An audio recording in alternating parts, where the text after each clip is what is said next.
Hebreus capítulo 12. Deus, o nosso Pai. Assim, nós temos essa grande multidão de testemunhas ao nosso redor. Portanto, deixemos de lado tudo que nos atrapalha e o pecado que se agarra firmemente em nós e continuemos a correr sem desanimar a corrida marcada para nós. Conservemos os nossos olhos fixos em Jesus, pois é por meio dele que a nossa fé começa, e é ele quem a aperfeiçoa. Ele não deixou que a cruz fizesse com que ele desistisse. Pelo contrário, por causa da alegria que lhe foi prometida, ele não se importou com a humilhação de morrer na cruz e agora está sentado do lado direito do trono de Deus. Pensem no sofrimento dele e como suportou com paciência o ódio dos pecadores.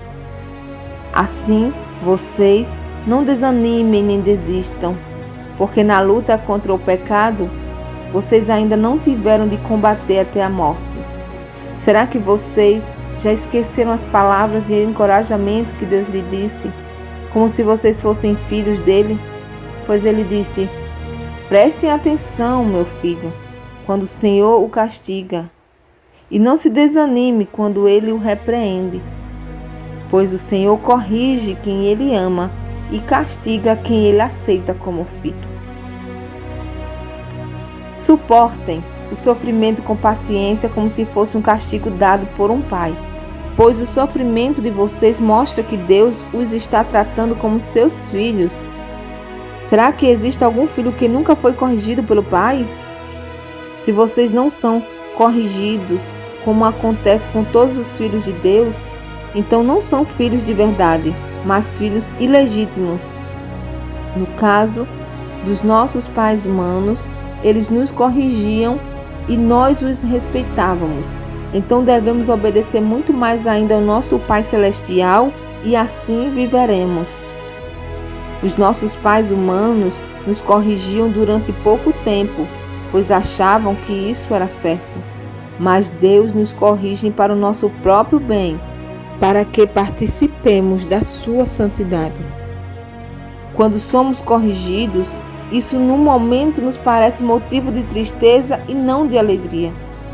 Porém, mais tarde, os que foram corrigidos recebem como recompensa uma vida correta e de paz. Conselhos e avisos. Portanto, levantem as suas mãos cansadas e fortaleçam os seus joelhos enfraquecidos. Andem por caminhos aplanados para que o pé aleijado não manque, mas seja curado. Procurem ter paz com todos e se esforcem para viver uma vida completamente dedicada ao Senhor, pois sem isso, ninguém o verá. Tomem cuidado para que ninguém abandone a graça de Deus. Cuidado para que ninguém se torne como uma planta amarga que cresce e prejudica muita gente com o seu veneno. E tome cuidado também para que ninguém se torne imoral ou perca o respeito pelas coisas sagradas, como Esaú, que por causa de um prato de comida vendeu seus direitos de filho mais velho. Como vocês sabem, depois ele quis receber a bênção do seu pai, mas foi rejeitado porque não encontrou um modo de mudar o que havia feito, embora procurasse fazer isso, até mesmo com lágrimas. Vocês não foram como o povo de Israel. Vocês não chegaram perto de alguma coisa que se pode tocar, como o Monte Sinai, com seu fogo destruidor, a escuridão e as trevas, a tempestade, o barulho de trombeta e o som de uma voz. Quando os israelitas ouviram a voz, pediram que ela não dissesse mais nada, pois eles não podiam suportar a ordem que dizia: até um animal, se tocar ao monte, deverá ser morto a pedradas. O que estavam vendo era tão terrível que Moisés disse: estou tremendo de medo. Pelo contrário, vocês chegaram ao Monte Sião e à cidade do Deus vivo, a Jerusalém celestial com os seus milhares de anjos. Vocês chegaram à reunião alegre dos filhos mais velhos de Deus, isto é, daqueles que têm o nome deles escrito no céu. Vocês chegaram até Deus, que é o juiz de todos, e chegaram também aos espíritos dos que são corretos e que foram aperfeiçoados.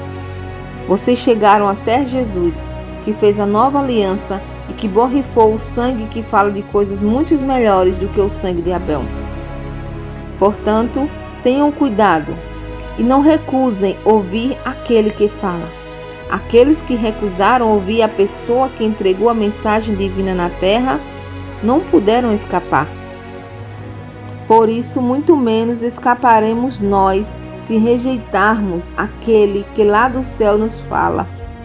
Naquele tempo, a voz de Deus fez com que a terra estremecesse, mas agora ele prometeu isto: mais uma vez farei com que trema não somente a terra, mas também o céu. As palavras mais uma vez mostram bem que as coisas criadas serão abaladas e mudadas, para que as que não podem ser abaladas continuem como estão. Por isso, sejamos agradecidos, pois já recebemos um reino que não pode ser abalado. Sejamos agradecidos e adoremos a Deus de um modo que o agrade, com respeito e temor.